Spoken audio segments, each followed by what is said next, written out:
Ang kapayapaan ng isip at damdamin ay hindi mo matatagpuan sa karangyaan, kayamanan at kapangyarihan.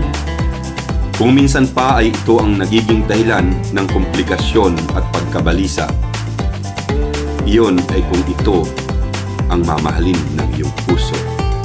Isang tula para rito. Parang buwang.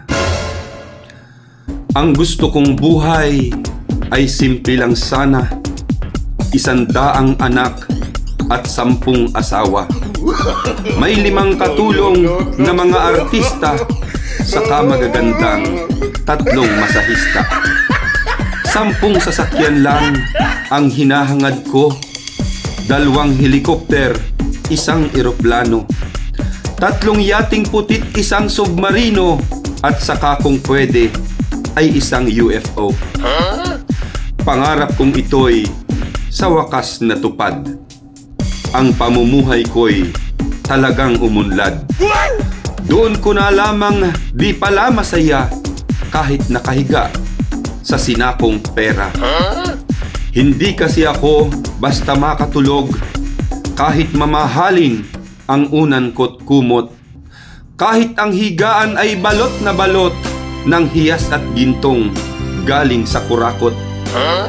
Kahit ang katabi sa aking pagtulog, mga artistahing Diyosa ang alindog, ay walang pag-ibig na nagpapakabog dahil yaman ko lang ang nagpapalibog. Kahit pangalan ko ay sikat na sikat, laman ng balita kahit anong oras. Ngunit pandarambong ang bintang ng lahat, pundo raw ng bayan aking kinukurap. Oo nga at ako ay maraming anak, sa mga beauty queen at model ang gayak. Ngunit wala namang kusang sasalubong sa aking pag-uwing hingi pasalubong. Oo at ako ray maraming asawa, ngunit hindi ako ipinagtitimpla ng gusto kong kaping angkop sa panlasa kung hindi sa utos ng hawak kong pera. Ang dami kong pera, magara ang bahay, saan man naisay nakapaglalakbay. Ngunit bakit ako ngayoy nalulumbay, ngayong natupad na pangarap kong buhay? Masama talaga ang dulot sa lahat, noong kayamanang nanggaling sa kurap, na naging dahilan at nagpapabigat at nagpaparami sa dukha at salat.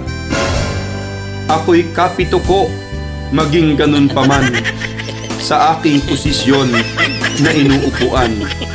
Bahala na sa akin yaong taong bayan, basta't ang PhilHealth nyo, lagi nyong bayaran. Sinong parang buwang?